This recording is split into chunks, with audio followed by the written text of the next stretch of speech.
Elle le montra du doigt devant tout le monde et dit « Répare ça maintenant ». Une salle pleine de dirigeants observait alors qu'un analyste noir était réduit à une tâche que personne d'autre n'aurait jamais été sommé d'accomplir. Des rires flottaient, des téléphones se déplaçaient, le silence donnait la permission. Il aurait pu refuser, mais il ne l'a pas fait, il s'agenouilla, non par soumission, mais par contrôle, laissant l'humiliation se révéler pleinement.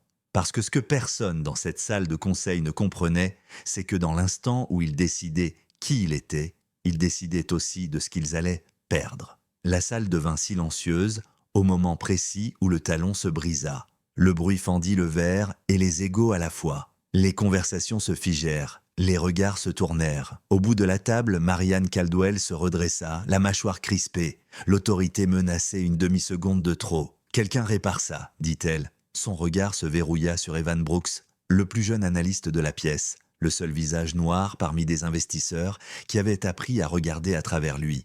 Son doigt se leva et pointa. « Tu répares ça maintenant !» Une onde de réaction parcourut la salle. Des sourires se cachèrent derrière des mains. Des téléphones s'inclinèrent, discrets et avides. Le silence n'était pas de la confusion, c'était une autorisation. Evan sentit le poids s'abattre. Il connaissait le scénario, refuser et être catalogué comme difficile. Résister et confirmer tout ce qu'il pensait déjà. La salle attendait la réaction qu'elle pourrait emballer. Il se leva, pas pressé, pas défiant. Il alla jusqu'à son sac et en sortit un petit kit de réparation, une habitude qu'il n'avait jamais expliquée, héritée des étés passés à apprendre à réparer ce que les autres jetaient. Il s'agenouilla, la posture fit son œuvre, des rires surgirent, doux et toxiques. Un homme près de la fenêtre se pencha en arrière et murmura irréel.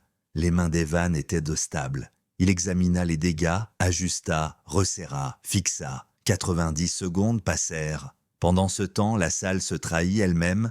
Personne n'arrêta la scène. Personne ne prononça son nom. Personne ne demanda pourquoi lui. Quand Evan eut terminé, il se releva et rendit la chaussure. « Ça tiendra pour la réunion, dit-il calmement. Pour une réparation durable, un remplacement sera nécessaire. » Marianne ne le remercia pas. Elle n'en avait pas besoin. Pour elle, le pouvoir n'était pas réciproque. Elle reprit sa place, récupéra la parole et continua comme si rien ne s'était produit. Mais quelque chose avait changé. Les investisseurs ne la regardaient plus. Ils regardaient Evan. La réunion s'étira. Des projections remplirent l'écran. Des voix débattaient de stratégies qu'il comprenait à peine. Evan écoutait en silence, prenant des notes que personne ne lui demanda. De temps à autre, il croisait le regard de la tête de table, bref, instable. Lorsque la réunion prit fin, les conversations éclatèrent à nouveau. Les chaises raclèrent, les rires revinrent. Evan rassembla ses affaires et se leva. « Monsieur Brooks » dit Marianne, la salle se tut encore. « Oui » répondit Evan. « Restez » dit-elle, « nous devons parler. » Les investisseurs sortirent. La porte se referma. Les murs de verre reflétaient le déséquilibre comme un miroir. « Ce que vous avez fait » commença Marianne, « c'était inapproprié. » Evan hocha la tête une fois. « Je suis d'accord. » Sa confiance vacilla. « Alors pourquoi ?»« Parce que vous l'avez demandé » dit Evan devant témoin. Elle croisa les bras. « Vous m'avez humilié. »« Non » répondit Evan. « Je vous ai laissé finir. » Les mots tombèrent sans force.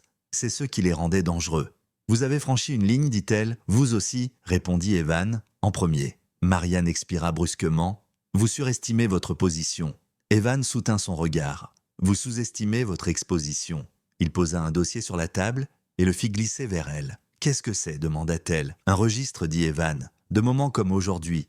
Pas seulement le mien. » Elle l'ouvrit, son visage changea. Des dates, des noms, des courriels, des commentaires étiquetés comme des blagues, des demandes présentées comme des faveurs, des schémas trop nets pour être ignorés. « Vous m'avez documenté » dit-elle. « J'ai documenté l'entreprise » répondit Evan. « La direction incluse ?» Sa voix s'abaissa. « Vous pensez que cela vous donne un levier ? Je pense que cela donne au Conseil du contexte, dit Evan, et au Comité de conformité de la clarté. Vous détruiriez votre propre carrière, dit-elle. Evan secoua la tête. « Vous avez déjà essayé ?» Le silence revint, différent, plus lourd. « Vous voulez des excuses ?» dit Marianne. « Je veux de la distance, répondit Evan. « De vous, des décisions que vous contrôlez. » Elle rit une fois. « Vous ne décidez pas. »« Je décide, dit Evan, aussi calme qu'avant. Effet immédiat. » Il tapa sur le dossier. « Ceci part au conseil demain à 8 heures avec ma démission. » Sa confiance se brisa. « Vous ne pouvez pas menacer. »« Je ne menace pas, dit Evan. Je pars. » Elle le fixa, calculant. « Que voulez-vous »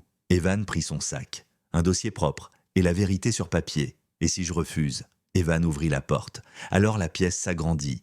Le lendemain matin, le conseil se réunit plus tôt que prévu. Marianne arriva et trouva Evan déjà assis. Le dossier reposait au centre de la table. Des copies y s'étalaient comme des preuves. Le président se racla la gorge. « Nous avons des préoccupations. » Marianne parla vite. « C'est un malentendu. » Evan se leva, pas pour argumenter, pour clarifier. « Hier, dit-il, on m'a demandé d'effectuer une tâche sans lien avec mon poste, en public, de manière singulière. Aucun nom, aucun drame. J'ai obéi, poursuivit-il, parce que le refus aurait été puni. La conformité a été observée. Plusieurs membres du conseil se déplacèrent. « Je ne suis pas ici pour débattre de l'intention, dit Evan, seulement de l'impact. » Il fit glisser une page. « Ce schéma me précède, lut le président en silence. Les autres aussi. » Quand Evan termina, il se rassit.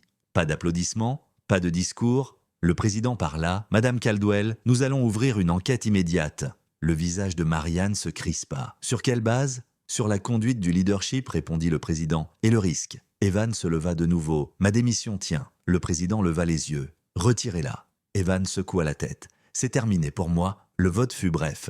Marianne fut mise en congé dans l'attente de l'enquête. Evan quitta le bâtiment avant midi. Aucune caméra ne le suivit. Aucun communiqué ne fut publié ce jour-là. Mais la salle se souviendrait. Pas de l'agenouillement, mais du règlement de compte qu'il avait suivi. Et de l'homme silencieux qui avait décidé du moment où tout s'arrêtait.